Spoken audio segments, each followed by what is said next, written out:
Hi, this is Tiago Grandi. We are in the philosophy of strategy. This is a series of conversations with executives, consultants, thinkers about meta strategy, the epistemology of strategy, or the theory of strategy. These conversations are all based on three pillars. We call it a framework for our discussions, which are the paradigm, the people, and the process. In this second interview, I'm glad to receive James. James is a very experienced consultant based in South Africa. Enjoy the show. I was reading. I was reading the, the latest book from Gary Hamel, Mm, Humanocracy, and there is a chapter called "The Power of Paradox," which yeah. is as always an amazing piece of content. And Gary says something like, "We've got to escape the curse of either or," and I think it fits perfectly in our previous conversation Yeah. upon paradoxes being in context for strategists nowadays. So we could begin, if you don't mind, to discuss in an overarching narrative. Let's say, is it possible to consider that we are shifting or trying to move from a Cartesian mindset into a complex systemic thinking way of looking at challenges and considering the complexity of our world nowadays and ambiguity? Do you agree that there is a paradigm uh, shift in place right now for strategy? I agree. If I think of Nicholas Taleb's stuff about anti-fragility, right, where, Yes. Yeah. he says, well, we are used to thinking of things as either being robust or fragile, right? So either something breaks easily or it is quite resilient and it will take a lot of abuse before breaking. And he says, well, what we really should be looking at are things that actually get better from disruption rather than just being able to withstand disruption. And I think it's exactly the same point, is to say that the answer is always somewhere in a third area. And I think to a large extent, strategists can play this amazing role of being able to bring a third option to the table. Because organizations can be stuck in a binary mode where it's, should we do this or should we do that? And strategists have often defined themselves as the person who says we should do A, not B. But what if the strategist says, well, we could also do C, and extending the amount of options? So I think you're very right. I think we're seeing every binary piece falling apart at the moment. Every binary piece is becoming less difficult to sustain, less easy to sustain, because it's me versus that competitor. But actually, the whole category is being disrupted and taken out. So for me, I think you're right. I think as strategists, we have to learn to be able to offer more opportunities for engagement and learning, and then try out a couple of things rather than having to be the sage that can point in the only one direction. Yeah, and yet we we have not been trained, educated to think in that way. Since it's called the philosophy of strategy, this series, Mm. I am not afraid to bring some philosophical quotes. For example, there is this Latin quote, which is non ter non tertium non datur. Probably that's the only Latin phrase that I remember, tertium non datur, which means the third excluded. So Mm. it is or true or false, but there is no possibility for a third way of thinking. So it is embedded in our West way of thinking. And I know that you have prepared some slides and some ideas about paradoxes. I would like to go through with you, James, because for sure you are a highly experienced strategy consultant, and I think we can perhaps use some of your principles or pieces for discussing the paradoxes, if you don't mind. Can you please enable us to see which are these? I think you have selected 10 paradoxes. That's correct, and this all started in a conversation we had in the strategy tools community, where somebody posted a list of the biggest, highest value companies in the world since 1989 to 2021. Of course, the one thing that jumps out is that the most valuable company in 1989 was 104 billion. That was the Industrial Bank of Japan. And of course, now Apple is $2.5 trillion. The valuations have just Impressive, been yeah. massive. But you know, Tiago, what struck me was that there's nobody who's made it from 1989 to 2021, right? Except the business schools, who still teach the same theory that they taught in 1989 to 2021. So I was thinking about, what does this teach us? The fact that we have a completely new set of companies with a completely different logic who are currently at the top end of the valuations. If we look at 1989, heavy banks, industrial companies, very traditional, technology companies such as IBM, motor manufacturers such as Toyota, and they're all gone. They've all been replaced by Apple, Microsoft, Amazon. The only old economy type of company that I can see there is Saudi Aramco. And I was thinking, what does that teach us? What does this massive revolving door teach us? And as we were talking about this, I was thinking of 10 things that's come to mind for me, first of all. And I wanted to chat about these paradoxes, and also then to say, well, what does that mean for strategists? What does it mean for people? What does it mean for the kind of processes that we need, thinking? And the first one is that all of those companies on the 1989 list are very careful companies with fantastic analytical skills, very good cash flow. A lot of them are banks that are no longer really on the list. And a lot of the new companies are companies that have taken massive risks. And often I think people look at strategists and say, philosophically, a strategist is someone who should be avoiding risk, who should be pointing us in the right direction so that we do the right things. And I wonder, Tiago, if we think of the voice of the strategist in general, is the voice of the strategist someone who provokes experimentation and risk-taking? Or is the voice of the strategist often someone who is there to be the adult in the room and try to narrow us down on the low-risk path? What has been your experience from that perspective? Yeah, and I would say that facing dilemmas, facing trade-offs, it's a behavioral issue. We got stuck, and something that prevents us to take advantage of situations sometimes are fear of losing, but also fear of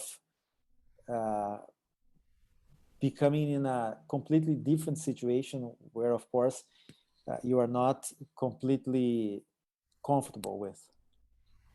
And I think this is part of our lack of training in dealing with complexity and non-linear systems, because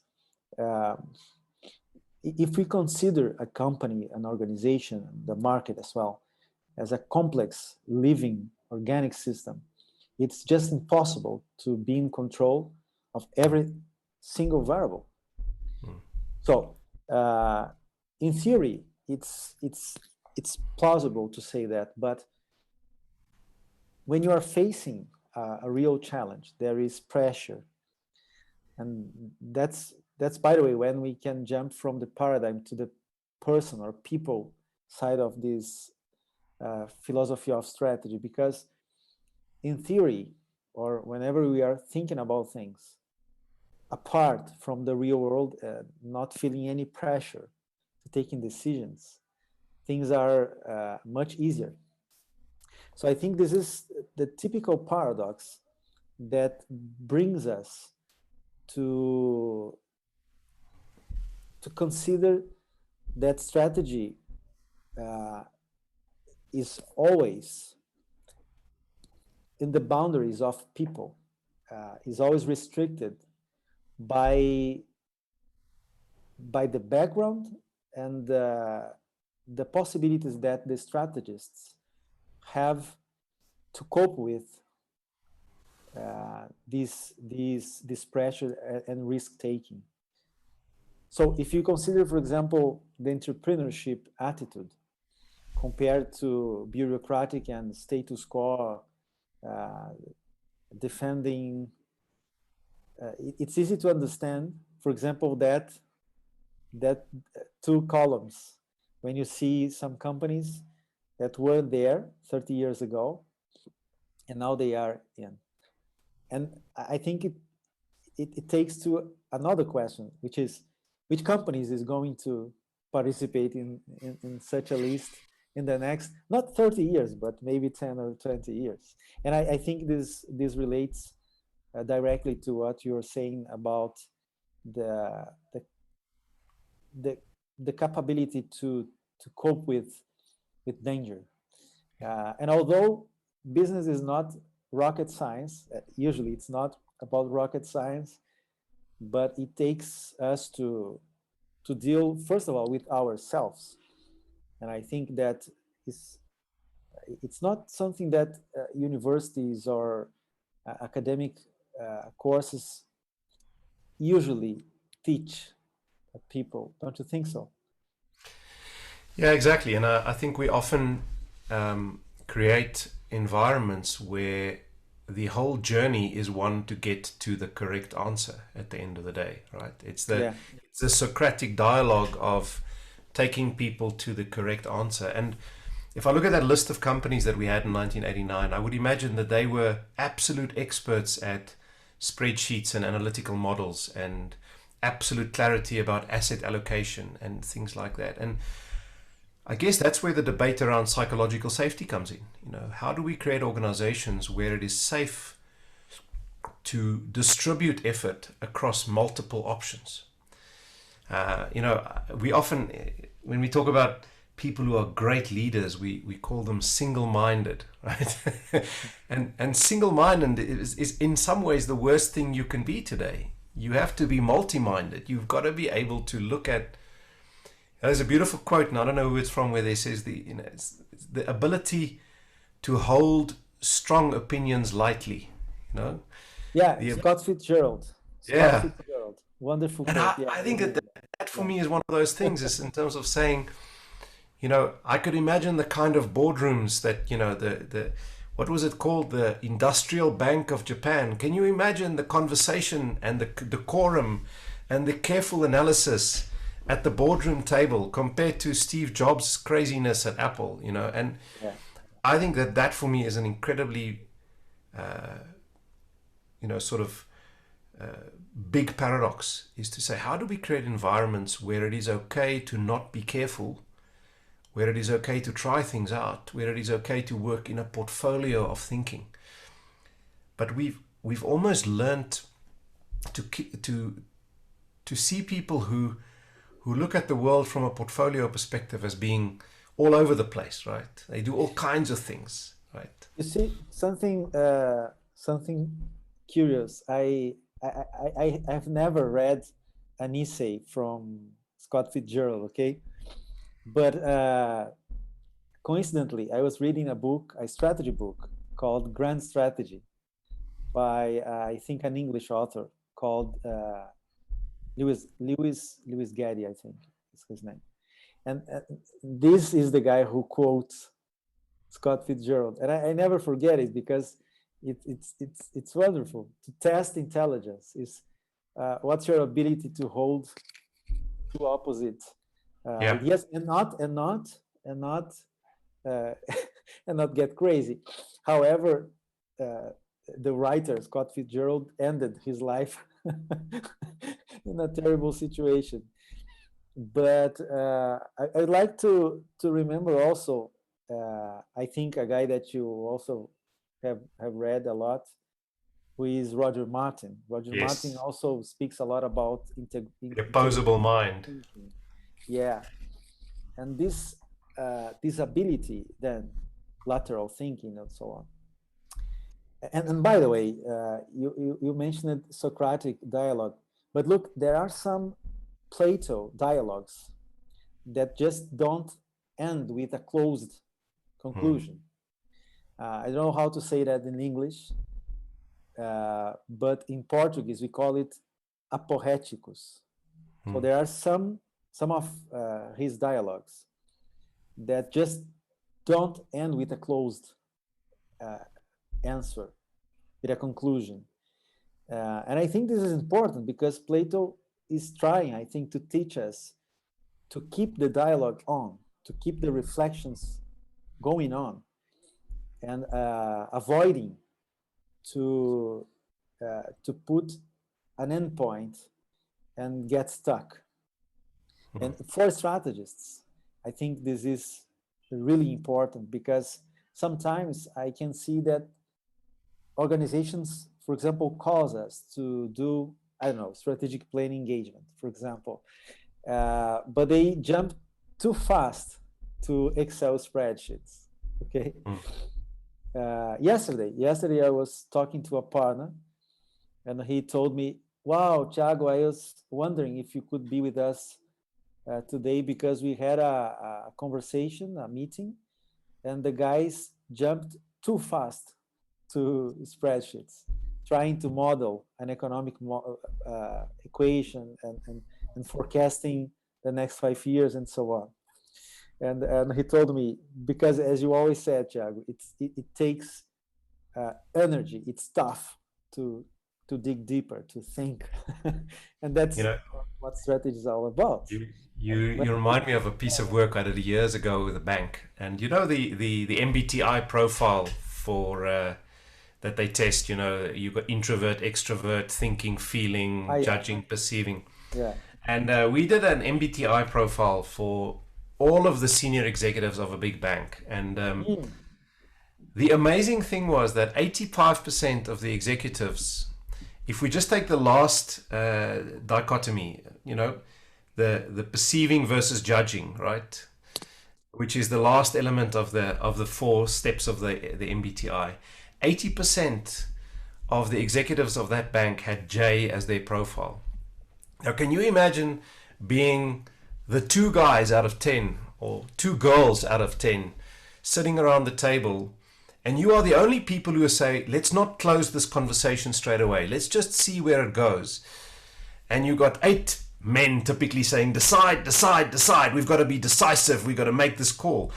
So we also create ecologies where people who are very decisive and close and rush to judgment are seen to be more effective, are seen to be more decisive, are seen to be better leaders than people who are more of a perceiving personality and who would say, let's let this roll, let's just see where this goes, let's just get some more input.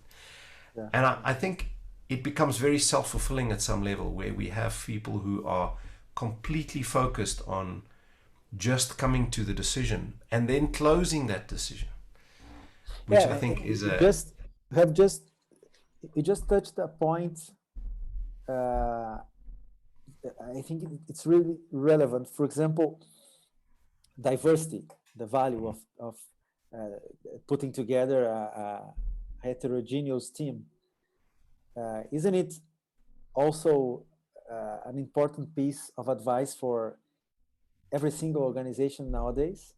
I mean, to handle paradoxes, to tackle paradoxes, it's impossible to have 85% of people thinking it the same way. It's such a wonderful point, and I think I am sometimes amazed at how many companies describe themselves as global but are completely homogeneous. How could you possibly try to be global if everybody in your board, everybody in your executive look the same, think the same, have the same age? And I think sometimes the challenge that we have for strategists, and I sometimes feel for strategists, because strategists sometimes come from two kind of archetypal schools. You either get the wise old sage, right? The guy who's seen it all before. He's been an insider his whole life, and he comes with fantastic, deep analytical insights. And normally someone like that is brought on board because there's a sense of reassurance to someone like that. Or sometimes a strategist is pulled out younger, more aggressive, different thinking, and then this person walks into that situation almost being the enemy or the outgroup in that situation. And I think quite often we would do well as strategists to ask ourselves, why me? Why have I been appointed to be a strategist in this organization? What is the way that I show up in the narrative? Am I here to be someone who disagrees? Am I here to be someone who gives a different spin? Why am I here? Am I here because I look like the executive, or am I here because I don't look like the executive? And what does that mean for the contribution that I can make? Yeah. Yeah. Well, would you mind to bring us another? Yeah. example? So the next one, which I think is really interesting, is assets can be liabilities, right? So, and we've all seen that if we look at those two lists, that most of the companies that we saw on the 1989 list were very asset heavy companies with Yeah. big factories, big balance sheets. And I wonder sometimes philosophically as strategists whether we sometimes allow ourselves to feel that we need to protect the assets of the organization, right? So if you have a massive manufacturing base and you come up with a strategy that would mean that a lot of those assets would no longer be used, do you somehow subconsciously integrate the weight of those assets, the weight of all of those jobs, the weight of all those millions worth of investment? Or can we actually create a situation where you can think freely about what the assets might be in the intangible space? Yes, I was thinking about a company here in Brazil, very successful company. It's a retailer, a large retailer. And I think they went the way around. That's why I think it's a useful case for us. They were a retailer with a portal. But then the new CEO said, look, we are going to reverse everything here. We're going to position ourselves as a technology company with some physical stores. So he didn't give up the assets, the physical assets, but he turned completely on reverse the mindset of the company, defining their identity. I think this is a very successful case in terms of tangible and intangible assets, because again, we are used to go to a trade-off and think, should I do that or should I do this? And this is a very successful case when the whole mindset was shifted, not giving up, but also not getting stuck by the past, you know. And if you take a look at their value, their market cap, it's impressive what happened to this company. They are called Magalu. It's a very famous company here in Brazil.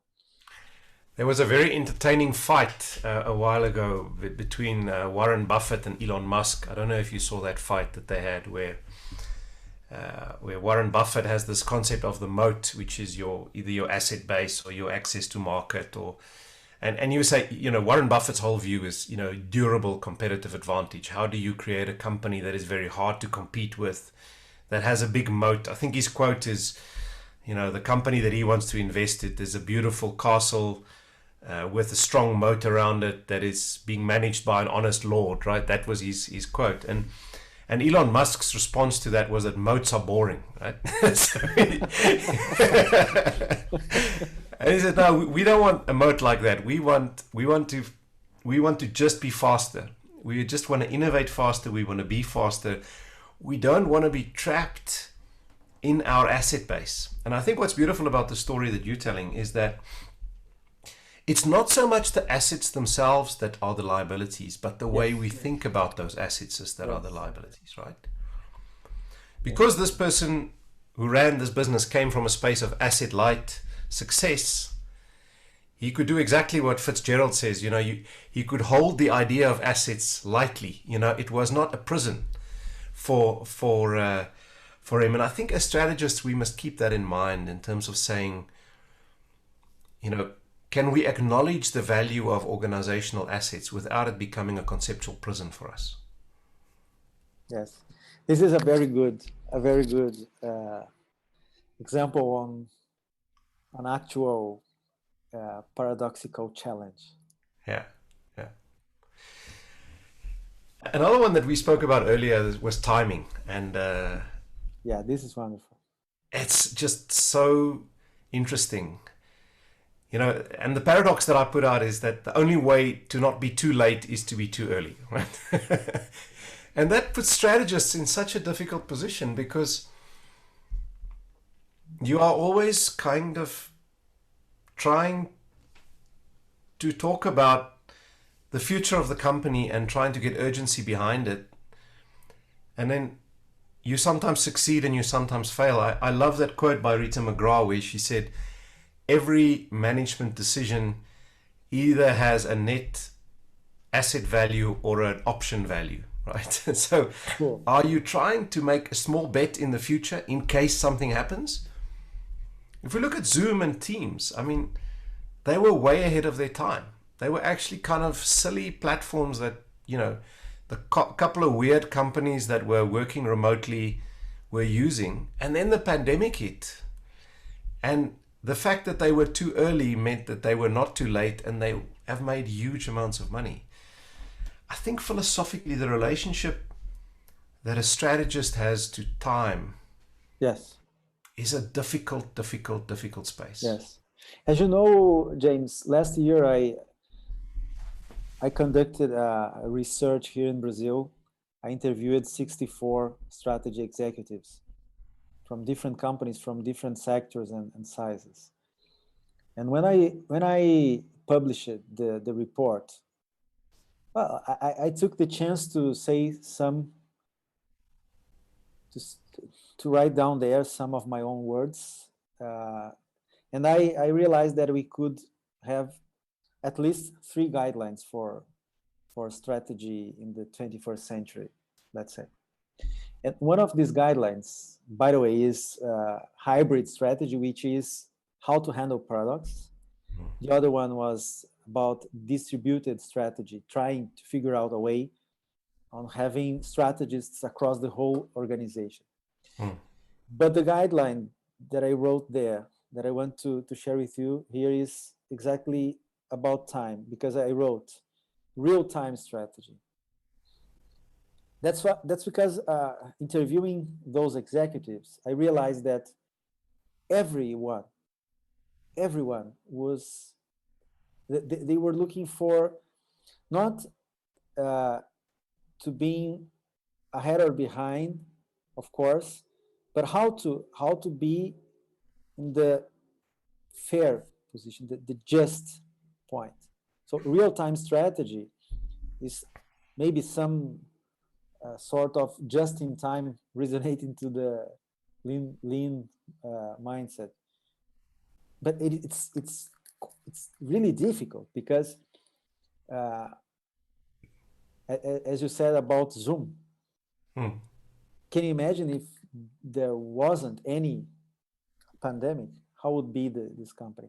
We can't say that it wouldn't be successful, of course, but how to take decisions faster, but not in a hurry, because accelerate. I think that accelerate or acceleration is not a product of a hurriness attitude, isn't it? You can make mistakes, as it is written in your slide, by being late, but also by being too early. So, real-time strategy. What is the right moment to make that decision? And also, how should I know when I need to wait? And again, it comes across fear, anxiety, and all behavior that we can try to understand about the strategist. There's that beautiful the model that Rita McGrath has about inflection points and the inverse relationship between certainty and the ability to act and degrees of freedom, right? So the more sure you are about something is about to change, the closer you typically are to it, and the less time you have to act. So the further you are from an inflection point, the more time you have to act, but the less certainty you have. Nice, yeah. And that is the challenge. It's a little bit like, if you're riding a motorcycle at night and you are riding into a corner, and if you can see right through the corner, you can maintain your speed because you have certainty about the curvature of the corner and you can see long in advance and you can maintain good speed. But if you can't see through the corner, by the time you get there, it might be too late to act. And I think that a large part of the work of the strategist is to try to operate in that sweet spot between degrees of freedom to act and certainty about what is going to happen. And yes, that is a moving target, but the deeper into the future you can see and the quicker you can act, the bigger that zone becomes. Yeah, and I think this is agility, right? This is the necessity of being agile. And I know this is a buzzword nowadays, but doesn't matter. I think it's a real need for every single organization. And perhaps now we can also speak a little bit about process, because in terms of strategizing, nowadays we can't rely only on waterfall models and executing in a sequence-based timeline. Experimenting and learning fast and committing mistakes, but learning fast and the cheapest as you can. Because to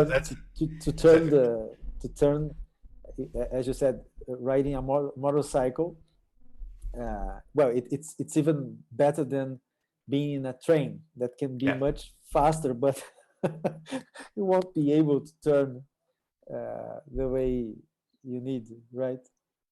Well, this last comment brings us nicely to the next paradox, which is the only way to build is to break, right? So from a process perspective, as strategists, we need to have the courage to hack our own systems, right? What do big companies do when they're worried about their technology systems not being secured? They get a whole bunch of hackers and they say, can you break the system? And they try and find the weak spots in their system. And I think sometimes as strategists, if we can say from a process perspective, what can we do to disrupt ourselves before someone else disrupts us? Right? How do we think about keeping the organization alive by consistently transforming it and transforming its business model? And I think that is a very, very uncomfortable place for a strategist to be, because I think the news that most investors and executives want from us is that this system that is currently working is going to keep working. Yes, it's uncomfortable, but it's an uncomfortable truth Yes. that we need to face. And sometimes as consultants, I many times, by the way, I have the chance to bring this sort of value for the company and for the executives, because I can see myself at least helping them on addressing issues that they know are in need to be addressed, but they can't do it due to status quo and well, the social and political issues, the social side of strategy, right?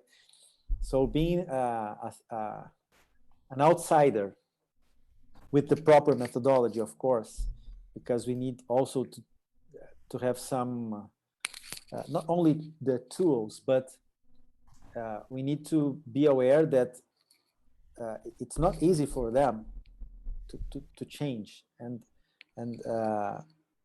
to bring some discussions to the meeting room. I can see that it's easy sometimes, James, for some people, for example, from the middle management, to complain about the top managers. Okay, but however it can be true, it's not easy for the top managers to handle many of these questions that I can see many times they know, they are aware, but they do not have the process, the methodology, the way to pass through these issues without turning them into an even bigger problem.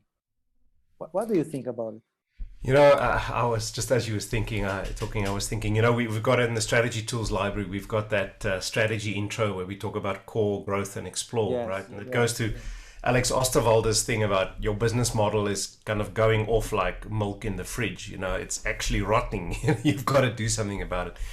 And what's really interesting, Tiago, is that I sometimes when I use the strategy intro, I get people to put ambitions in terms of, you know, they're quite easy to get the core ambition on the table. This is what the company is about. These are the current KPIs. Growth, which is the adjacent piece, is normally quite easy to think about as well. And then they can come sometimes be quite excited and quite experimental about the explore portfolio, what we could be, what business models we could have. And that's always a fun conversation. But then when we start working on actual initiatives and actual projects to fit into the growth and explore business, you find it slowly drifting back to the core. And it is, I guess it is human that we always believe that our role is to in some way optimize what is rather than to disrupt it. But that's a massive risk to take, right? That is a huge risk where you allow the disruption to come from someone else rather than from your own organization. Yeah, I think that this exploit and explore paradox, as Gary Hamel says, again, in Humanocracy, is pretty much the emblematic, the iconic paradox that organizations are facing today. I discovered that actually this discussion about exploit and explore began in the early 90s with a guy called James March, I think, which, by the way, is a Nobel Prize. He's a behavioral scientist,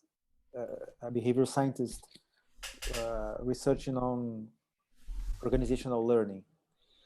But still, 30 years afterwards, we are still facing this challenge, and I am not sure that we are going to pass through and overcome this situation so easy. Because for me, myself, when I look at myself, trying to handle my own businesses, it's really difficult to balance. And as you said, the the tool strategy intro with the 3 horizons that Chris has been teaching, and I think that it's probably one of the most used tools within our community, the core growth and explore framework. I was working with a client last year, and they were handling a internal session using the framework, okay? But I was not with them in this meeting. And some days afterwards, they called me and they told me, look, Tiago, we had a very interesting conversation using your tool. And then I asked him, which was the most difficult block there? And I was prepared to listen about the KPIs, okay? I don't know why, but I was prepared to listen at exchanging the metrics, looking for different KPIs for the growth and the explore horizon, for example. But that's not what he answered me. He told me that the most difficult thing was to develop the ambitions. And again, this is not new. By the way, this is not something particular to that tool. But I was surprised with his answer. And then, of course, it led us to a very, very interesting strategic discussion, because we needed to rethink about the identity of the company.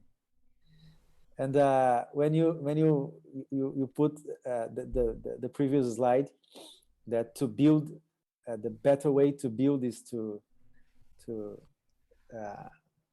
break down and to reconstruct and so on. I think there is a way to go even deeper, to think about what is most authentic for your company.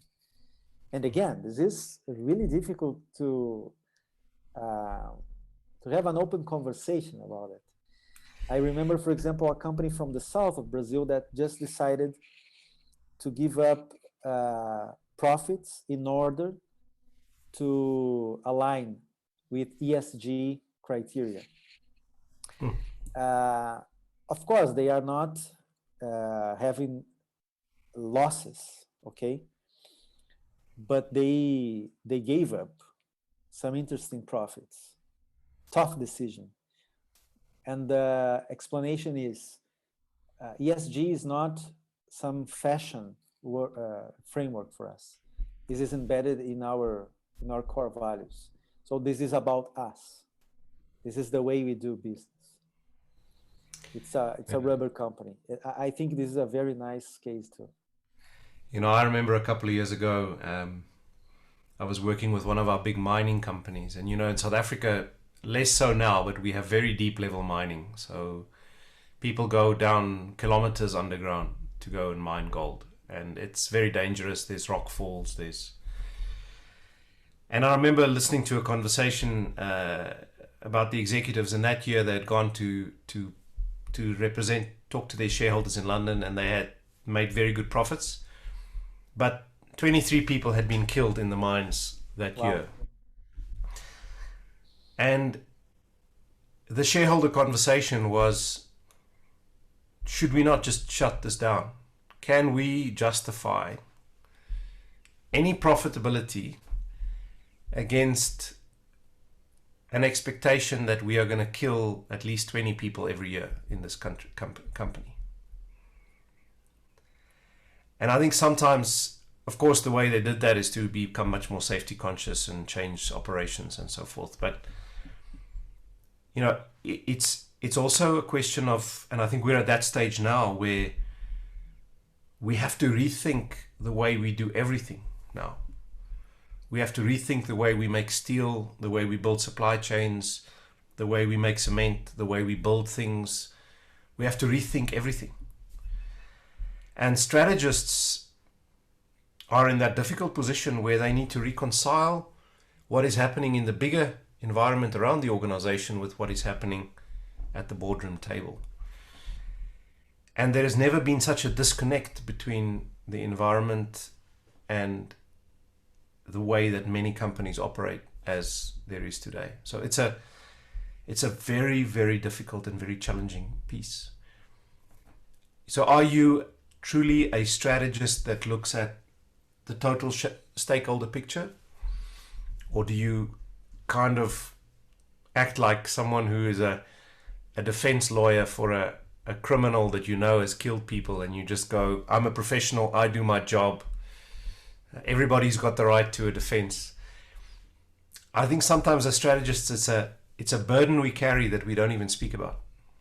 Yeah, and perhaps we can add that everybody has the right to having a defense, but also I think that maybe, I don't know, I'm not a lawyer, but I think that every lawyer also has the choice, the freedom to choose if he wants or not to defend a criminal. Yeah. So, you know, on the next paradox I want to talk about is this idea of the only way to be secure is to be open. I think if we think of where the answers are going to come from, and if you think of what successful companies like Hire, like Ping An Group do, where they have kind of come to terms with the fact that some of their best answers are going to come from the ecosystem around their company. And that is a massive strategic paradox, because we want to believe that we are really good at something. And yet we also have to be humble enough to know that probably some of the most important answers are going to come from an open ecosystem. And at a psychological level, for a strategist to also understand that. Yeah, that's the case for open innovation. Yeah. I remember a case that we have studied, by the way, in Norway, when we were there in Stavanger with Chris and some other guys from Strategy Tools community. I won't name the company, but it's an automotive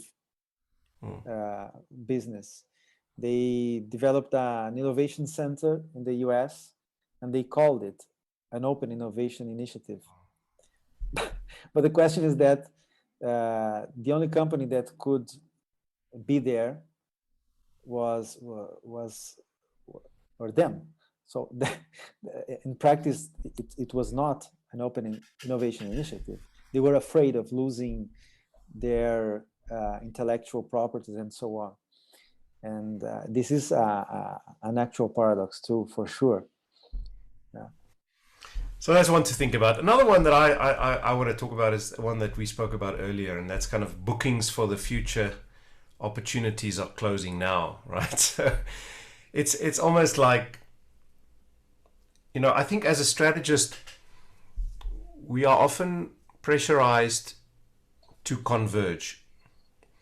We are pressurized to say, this is, of all the options, this is the direction that we are going into. I'm sure if we look up where the word strategy comes from, it probably comes from something like that, right? It probably comes from something about direction, about focus. And I think one of the interesting paradoxes that is emerging right now is that because of the massive amount of uncertainty that companies are having to deal with, they need to take multiple small bets and hope that one or two will pay off. And I often wonder what it's like to be a strategist and take that position into a boardroom of saying, this thing could go 4 different ways. I suggest that we take a 10% convertible stake in all 4 rather than going all in on one. And what kind of executive would be able to listen to that? Yeah, I do agree completely, James, from my experience, from my own experience inside organizations, that there is this trend to converge in every single meeting. And the principle of diverging before converging, it's part of the process of a very consistent and more consistent and stronger methodology to strategize. And I think that it also links to another paradox that is very usual to listen about today, likewise, which is the difference between design and deploy, okay? I understand that there is a gap, and sometimes there is a faraway distance. But I don't agree that the idea is to, for example, address the issue like the problem is with execution, because we are just moving from one side to another. So we are keeping the Cartesian model of thinking, okay? So I would like to see, and I try to push my clients in order to do that. I would like to see an integration, putting together the diverge and converge phases, let's say in a sprint, in a strategy sprint.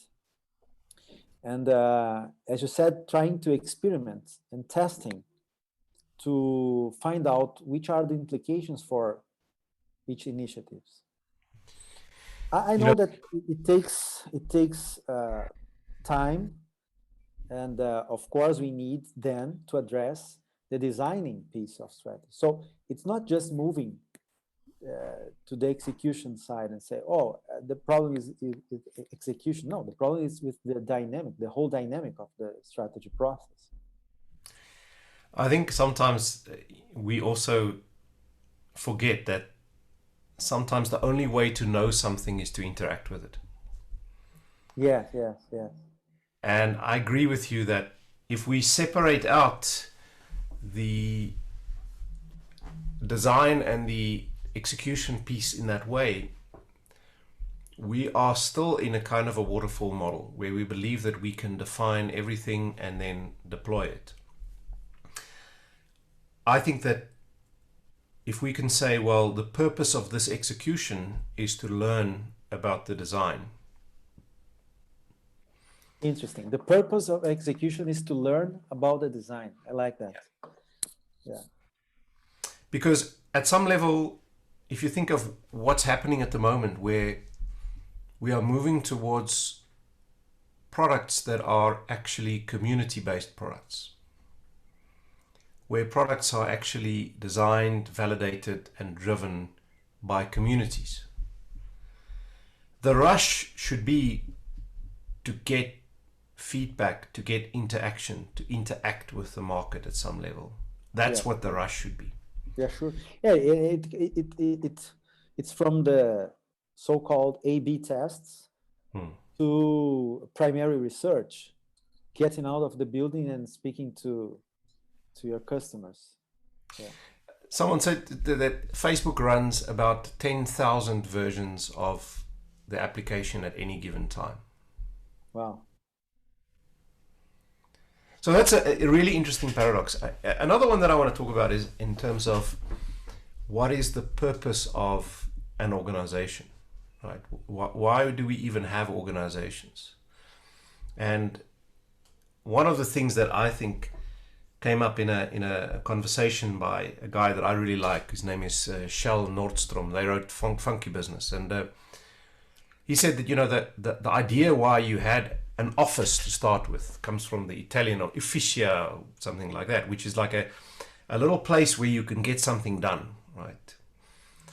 And I think today one of the paradoxes that we have strategically is that it's probably easier for some of your employees to get something done outside of your company or even with your competitor than it is inside your company. And do you think that remote work can enable this new situation for good? Well, that's the challenge. If you think of somebody once said to me that it's easier for them to apply for a job at their competitor than in their own company. And I think that we need to understand that one of the things that as strategists we need to try and understand is the concept of friction in organizations.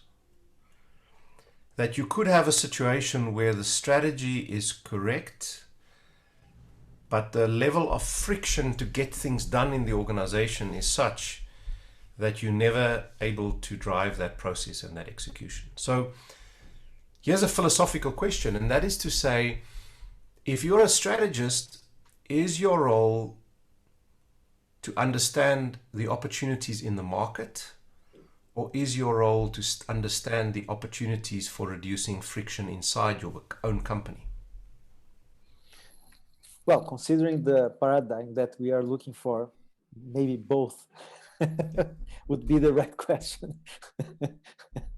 So it comes down to the fact that at some level, there is no defensible difference between employee experience and customer experience. Yes. Well, by the way, I was talking about that yesterday in a panel with two invited guests upon ESG and strategy. And one of the questions that came from the audience was exactly about this different point of view, let's say on outside in or inside out perspective of decision making in companies. And I brought exactly this example. If you want to have for real a good customer experience, you are unable to do that unless you also have a proper employee experience. Otherwise, it's going to be incoherent, and you are not going to be able to deploy it. You won't be able to have the performance you wish to. And I guess that leaves us in a situation where, as strategists, we need to be courageous enough to speak to the organizational barriers and boundaries in the organization as well, right? Quite often, strategists only talk about the external opportunities, barriers, and boundaries. And I think that's where, I think it was, I can't remember if it was, I think it was probably Gary Hamel who said that as well, where he said that there is no real difference between the talent attraction and customer attraction. It's both got to do with, is your company something that people want to be connected with at some level? Do they want to belong to that community? Is there a value proposition on both sides of that platform?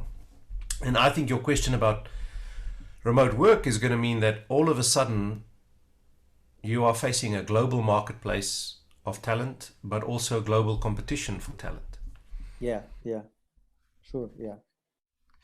There's one other paradox that I think would be interesting to talk to, and that has to do with, the view is better from the ground floor, right? So, strategists, what should a strategist look like? Should a strategist wear a very nice suit and have a laptop and be really good at slides and have a very nice quiet office to think carefully? Or should a strategist wear like a golf shirt and sneakers and spend most of his time in the front line of the organization, hanging around the dusty shop floor and the marketplace? Yeah, I remember now, again, Rita McGrath, she has this famous quote that the snow melts from the edges, right?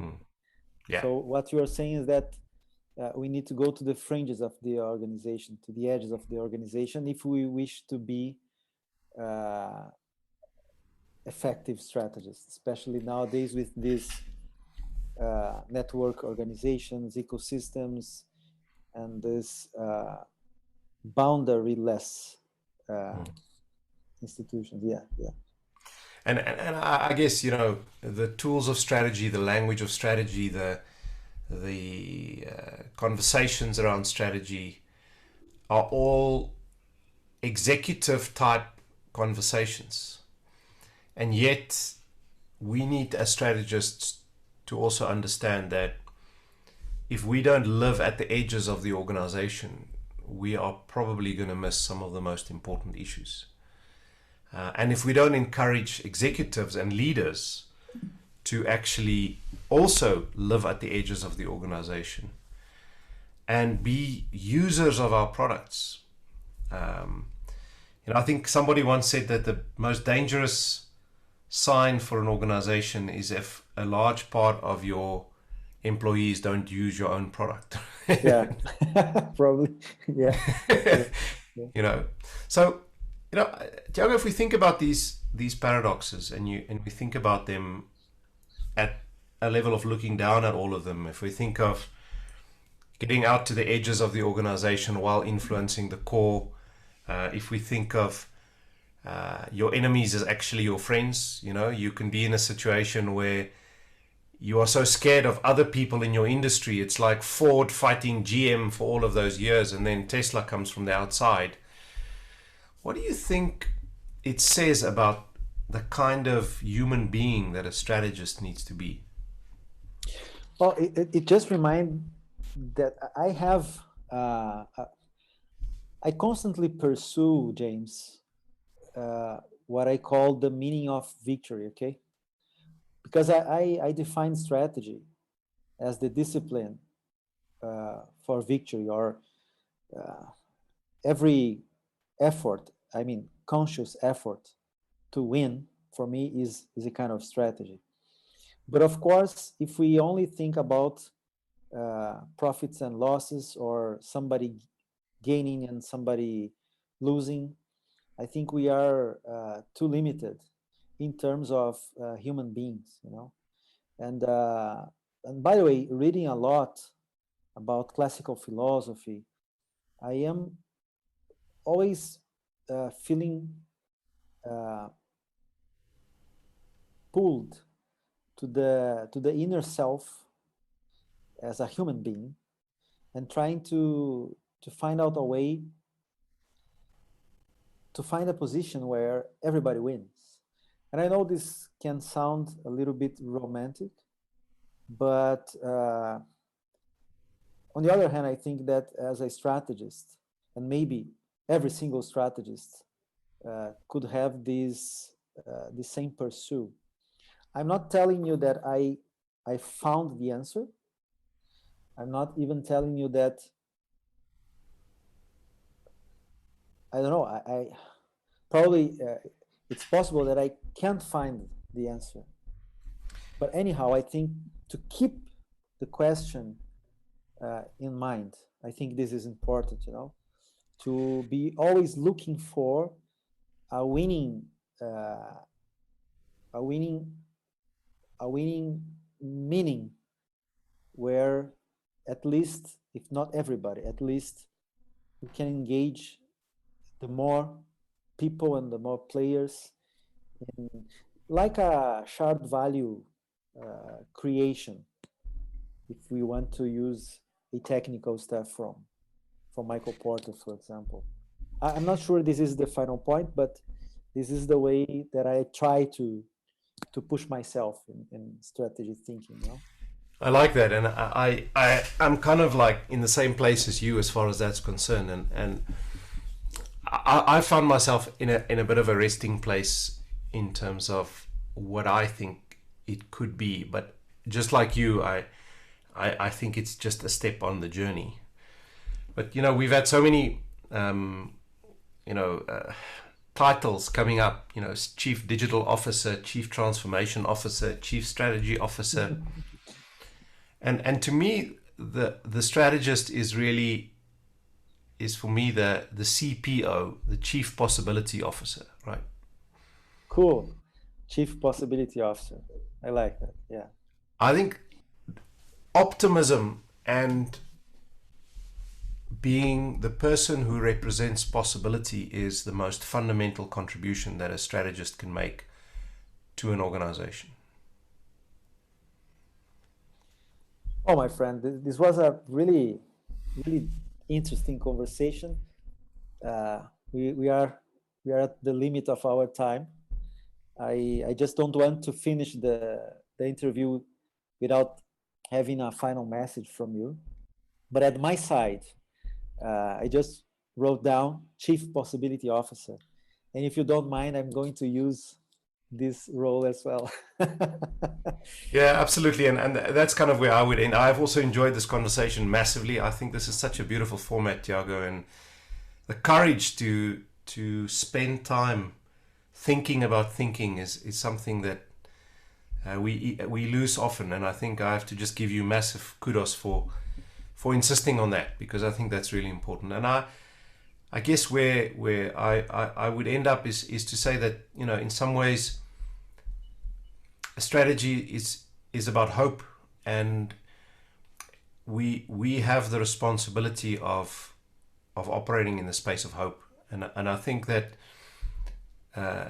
as long as we are close enough to the reality of the marketplace, we can see possibilities and we can bring hope. And hopefulness is a good place to be. Wow, this is nice. This is amazing, James. That if you could notice, we spoke many times the word courage, right?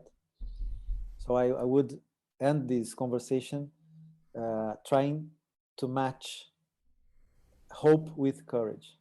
Perhaps this is what we need to cope with paradoxes. It's been a great conversation, my friend. Take care. Stay safe. Thanks a lot. Thanks a lot. Take care. Bye bye.